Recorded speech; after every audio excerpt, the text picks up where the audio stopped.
CTV Calgary, local breaking news with Tara Nelson.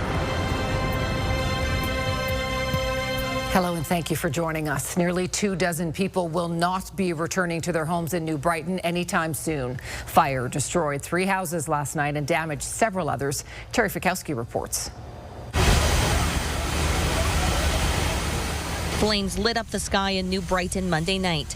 What started out as a quiet evening was loudly disrupted with the sound of an explosion. Loud enough where I could hear it, and then 10-15 seconds later, another bang happened. So I knew something was going on outside. Running out, you can see flames instantly. James Krashovic rushed to help people get out of their homes, while others called 911. From the garage door, there seemed to be flames coming out, and then we saw there were some crackles and even pops happening. But the fast-moving flames quickly spread. Fire crews arrived at the 1100 block of New Brighton Park around 8:40 p.m. to find a 2-story home engulfed in fire and called a second alarm for more resources. 2 water towers fought the fire from above, and crews also had to contend with a gas leak that caught fire. So as a precaution, we had CPS help move the public farther away, keep everybody safe, and then we dedicated a crew to take care of that fire and isolate that until we could get it shut down properly. 3 homes are completely gutted, including Andre Skitsko, who lost basically everything. Half of a roof is gone.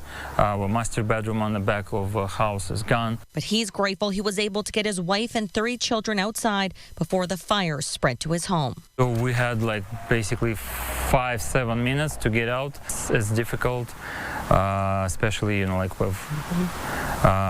when you have kids and families, so we need to take care of them first. Fire investigators spent much of Tuesday sifting through the debris and devastation. And while the exact cause is still unknown, they have narrowed the source to the middle home's garage. 2 other homes were also moderately damaged, in addition to townhomes across the back alley. It's devastating. They've lost everything. They didn't have time to do anything. They just had to run out of the house as quickly as possible. Terry Fikowski, CTV News, Calgary. The desperate search for a 5-year-old boy in the Crow's Nest Pass is now into day 3. Crew members are combing the area near a campground where Darius McDougall was last seen. Our Kathy Lee is there. The rugged landscape, beautiful and unforgiving, has become the backdrop for a desperate effort to find Darius McDougall. It's heartbreaking. It's like you really hope your best that that boy will be found again. Our hearts break for the family. I can't imagine what they are going through. The 5-year-old went missing during a walk with his siblings near Island Lake Campground in Crow's Nest Pass on Sunday morning. There's no indication that foul play is involved in this, but again, we keep our investigations very broad at this point. The young boy is on the autism spectrum and might be sensitive to sounds and have difficulty responding to his name. These factors make finding him more complicated, but there is still hope. Several dozen volunteer search and rescue members from Alberta and British Columbia and RCMP and conservation officers have been searching around the clock, using helicopters, drones, dogs, and diving in the water. Tough terrain to navigate. It's everything from flat ground to high-angle cliffs. The search area has now been expanded beyond where crews were initially focused on. If they need volunteers to go search, I'm happy to. I spend lots of time in the backcountry. While there have been requests from the public to help search for Darius, at this time, RCMP and Search and Rescue are asking people to keep away from this area for their safety and let their trained teams do their work. Kathy Lee, CTV News, Crow's Nest Pass, Alberta. 2 teachers from the Edmonton area are facing charges in connection to child sexual abuse material. The 2 men shared a home that police searched this month after a tip from the RCMP's National Centre for Missing and Exploited Children. 36-year-old Katz Dawson was a high school teacher. 32-year-old Alan Nelson taught music lessons out of the home. Both are charged with possessing and accessing child pornography. Convicted sex offender Randall Peter Hopley is once again living in Vancouver. He first made headlines in 2011 when he abducted a young boy from the community of Sparwood. Hopley is under strict conditions, including a curfew and a ban on being near children under the age of 16. Vancouver police will work with correctional services to monitor him. The 60-year-old has a long history of breaching conditions, including fleeing a halfway house earlier this year and refusing to comply with supervision orders. Police say he poses a high risk to reoffend and is asking anyone who may see him breaching his conditions to call 911. The Calgary Party has released its full platform ahead of next month's municipal election. I want Calgarians to realize that the Calgary Party is committed to working across political lines. We haven't rejected a single idea for ideological reasons, and because of that, we're releasing 11 policy toolkits today on everything from arts and culture to public safety to housing. Mayoral hopeful Brian Thiessen says candidates running with the Calgary Party include provincial UCP and NDP and federal Conservative and Liberal supporters. He says they have taken the best ideas from across the political spectrum to take on the city's biggest challenges, from speeding up housing approvals to cutting red tape to establishing a recreation capital fund to modernize Calgary's facilities. The red carpet lit up at the Grand Theatre tonight for the 5th screening of The Pitch. The documentary explores the challenges behind launching Canada's first women's professional soccer league, with Canadian Olympic soccer medalist Diana Matheson front and center. She, along with director Michelle Hoser and Canadian soccer phenom Christine Sinclair, spoke about how the film offers a front row seat to history in the making. When you see it, you'll see we ended up telling the story about Canadian women's soccer, and that speaks to the journey of women's sport. It speaks to the journey of so many women in this country, so I think a lot of people are going to take a lot from it. After decades of bringing in awards and making soccer part of the Canadian landscape, no one was taking them seriously and not giving them a pro league. So they've decided, should have been their federation, should have been their corporation. So instead it was these players themselves who decided to take things matters into their own hands. Calgary Wild FC is one of 6 teams to emerge from the Northern Super League's inaugural season this past spring. And among those to take part in a post-screening panel was the Wild CEO, Lara Murphy. A dog in Cochrane is being hailed a hero after saving his owner from a grizzly bear attack. The 10-year-old Doberman swept into action while out on a hike last spring, putting himself between man and charging bear. Mark Villani has more on the incident and why this 4-legged friend is being recognized nationally. Craig Campbell and his dog Knight are inseparable, but in May of 2024, that almost changed in the shock of their lives. And I said to myself, I'm about to die. Campbell was hiking along this trail northwest of Cochrane, a quiet wooded area bordered by nearby farms, when suddenly he came face to face with a grizzly sow and its 2 cubs. She came racing out of the bush at full speed. Everything was silent, really, except for the huffing of the bear, which was so loud. Struggling to reach his bear spray, Campbell's 10-year-old Doberman sprang into action, leaping in front of the animal that stood more than 2 meters tall on its back legs. Giving me time to get my bear spray out, at which point I said to myself over and over, I'm going to live, I'm going to live, I'm going to live. The bear dropped down from its legs and returned to its cubs. The life-saving act of heroism now being recognized nationally. Knight was inducted into the Purina Animal Hall of Fame. Pets are not just pets, they are family members. And they do these beautiful, courageous, heroic acts. I knew I had a good dog, but it's a nice recognition. Despite the honor, there are lessons to be learned about interactions between bears and unleashed dogs. It generally leads to a negative encounter, not a positive one. It's why wildlife educators encourage hikers to travel in groups and keep pets close. And that way you've got the person who has the dog, they can keep a hold of them, keep control of them, while the other people are there able to get out their bear spray, prepared to do what they've got to do to try to get out of the situation. But Campbell says he's grateful to be alive, now living the quiet life on Prince Edward Island with Knight. Still, he's crediting years of dog training and an unbreakable bond with man's best friend. The best dog is the dog you have in front of you. Mark Villani, CTV News, Calgary.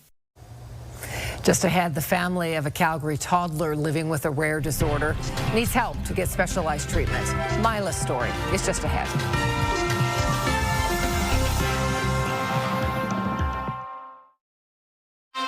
You're watching CTV News, Calgary. A U of C study says as Alberta family doctors deal with sicker, more complicated patients, the province needs to increase supports for physicians and expand primary care networks. The province says it's doing just that, but some Calgarians feel that plan needs a little more urgency. Stephanie Thomas has more. Lisa Ransom Williams has a complex medical history. While she appreciates her providers for the quality of care offered, she says that waiting for referrals, diagnostics, and surgical dates is painful. The reason I would go to a hospital over going to my GP is not because she's not great, but you know you're going to wait, and then she's going to give you a rec to go get an MRI or to go get and then you got to wait for that. She says the state of healthcare in Alberta isn't working for patients or doctors. That's the system, unfortunately. It's conveyor belt. It's in and out, right? A new study from the University of Calgary looks at the challenges facing Alberta's family doctors. It spans from 2004 to 2020. In that time, it found Alberta struggled to retain primary care doctors while the population increased. Baby boomers aged and the caseload for doctors climbed. The number of patients with 5 or more health conditions has doubled, increasing complexity. So maybe it's not just about have we got enough family doctors, but have we got enough family doctors relative to the need that Albertans have? Researchers suggest primary care networks that group allied health professionals under one roof would improve working conditions for doctors and improve patient care. Nurses, dietitians, physiotherapists, mental health professionals, and diagnostics working together. We need to bolster the team with more of those types of services to meet the needs of Albertans. He adds the province should improve its workforce planning. The past president of the Alberta Medical Association says the province has already implemented changes to improve primary care with the new compensation model to pay for time-consuming tasks like charting. It's been hard to recruit in Alberta. We're turning that around with the new funding model, so that's going to help, but it doesn't help that we have hundreds of thousands of new people coming into our province that need family docs. The province responded to CTV via email, saying as of June 2025, Alberta registered a record number of new physicians in 1 year, with 571, of which 355 are family physicians. Stephanie Thomas, CTV News, Calgary. More than 100 retirees from the energy sector are harvesting a massive garden just east of Strathmore. Their project is called the Get Growing Garden, and all of the vegetables grown are donated to the Calgary Food Bank. It is a lot of produce. In fact, more than 31,000 kilos. Kevin Fleming reports. He's on potato duty, and Neil Browson is picking up all that have been dug up in these rows. Browson retired from TransAlta, and now he and other retirees are giving back to the food bank. A great opportunity to give them something and just give back to the community and have some fun out here as well with some old longtime colleagues. And there's a lot of them. More than 100 retirees from the energy sector are harvesting everything that's been grown in this plot throughout the summer months. The smell of onions is a bit overwhelming in this section, but that's not slowing down Diane Mundell. You can use onions everywhere. Like, I put them in everything. I'm of Ukrainian descent, so garlic and onions, that's love food. It's just amazing.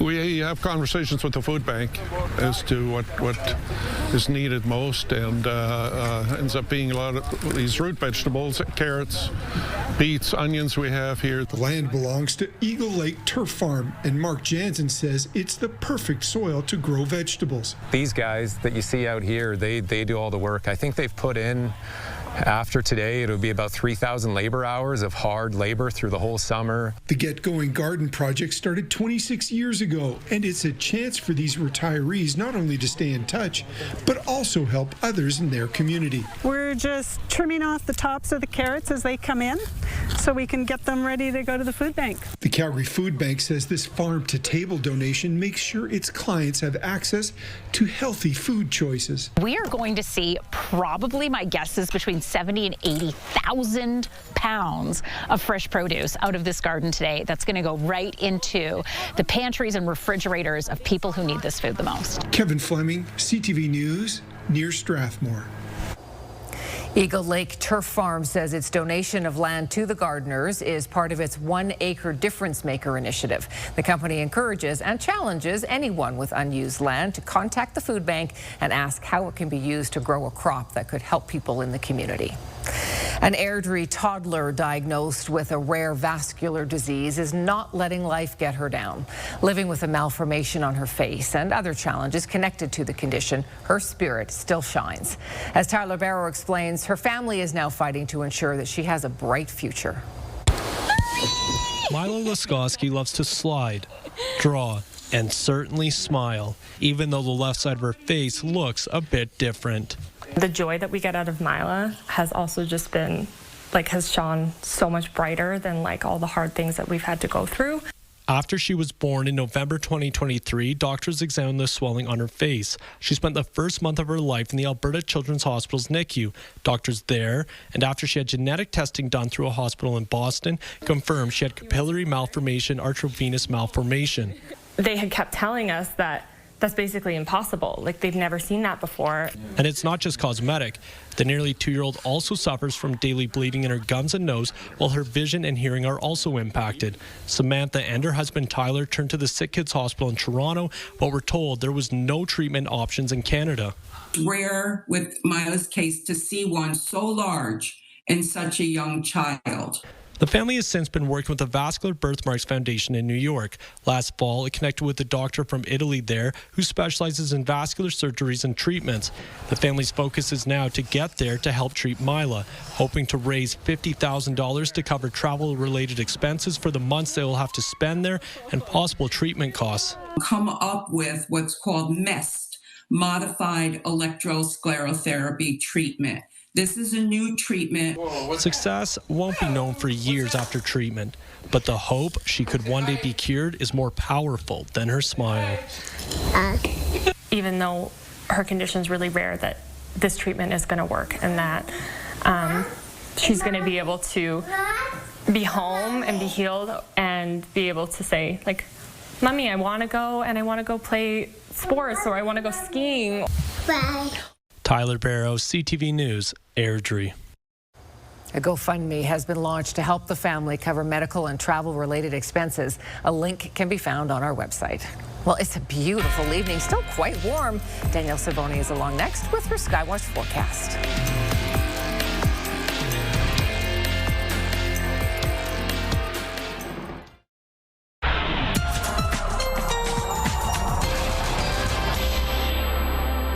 Well, we're in this first week of fall, and today was definitely a toasty one. Very summer-like. We got to a high of 27 in the city, so well above normal. Normal's around 16 degrees for this time of year.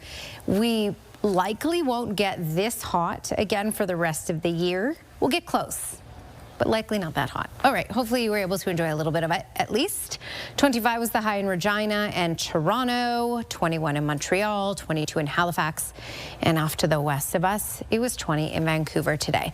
All right, radar and satellite, we are under a ridge of high pressure. Jet stream is way up here, although this is going to shift down to the south. It won't shift as far as here, though. So the far south of the province will hold on to the heat for another couple of days. But for us in Calgary, we're going to lose the heat tomorrow. So we're on a bit of a roller coaster ride. We'll gain it back and then we'll drop once again. I'll show you that in the long range forecast in just a second. But this is going to track down. So I'll show you this in the future cast here. And this will make its way all the way to Calgary, likely just Calgary and north. So we'll see the clouds increase tomorrow. And we're also going to have a wind shift. So we've had the winds out of the west and the southwest and the south. But we're going to get that cooler, chillier wind out of the north tomorrow afternoon. That will help things feel cooler cooler as well. So just be prepared for that. Definitely need a layer tomorrow in comparison to what you wore today. All right, then by Thursday, another short-lived ridge of high pressure builds in. You can see that in the cloud cover here. It's a one-day thing because then this all shifts out for late Thursday in through Friday. And by Friday, we even get a small chance of some showers with this as well. And the temperatures will dip once again. So tomorrow, in comparison to today, today's high 27, 10 degrees cooler for a daytime high tomorrow, 17 is our high. Just want to make sure you're prepared for that. Gusts out of the north of 40 kilometers per hour in the afternoon, so that's a chillier wind, and we'll certainly see more cloud cover tomorrow. More sunshine expected on Thursday, and we'll get back into those 20s at 24 degrees, and then we dip down to the teens once again for Friday with a small chance of showers as well. As we get into the first official weekend of fall, well, at least we kick it off with 22 on Saturday. Thank you, Danielle. Canada's top deaf athletes are off to an international competition. But first, they're rallying to raise money for the team. Glenn has that story for us next.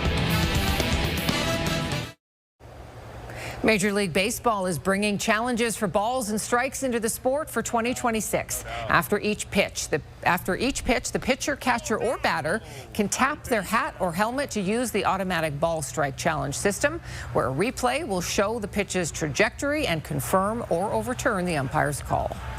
The Deaf Olympics started back in 1924. It's the second oldest international competition behind the Olympics. Today, some of those athletes who are competing in this year's event in Japan were at City Hall for International Sign Language Day. Here's Glenn Campbell. Marisol Narvaez started running marathons about 10 years ago. She lost complete hearing in one ear when she was 7 years old after a car accident. Narvaez is now starting to lose hearing in the other ear as well. This year, she'll compete in her first ever Deaf Olympics, and she says she's proud to wear the red and white. Oh gosh, what an absolute honor to be able to represent both the deaf and hard of hearing community, but also my country and the marathoning sport. Sorry, I get a bit emotional. What an absolute honor. But Canadian deaf athletes are facing a severe financial crisis.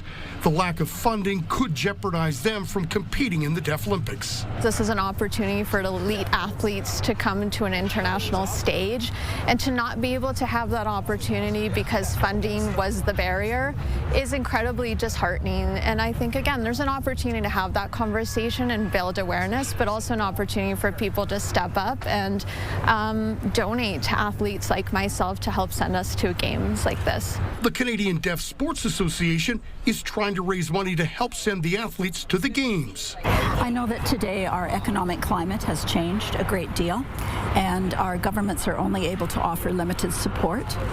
And so the Canadian Deaf Sports Association is also then fundraising so that we can provide $100,000 that can go to supporting our athletes. On Tuesday, the deaf community celebrated International Sign Language Day at City Hall, and they raised the Deaf Unity flag.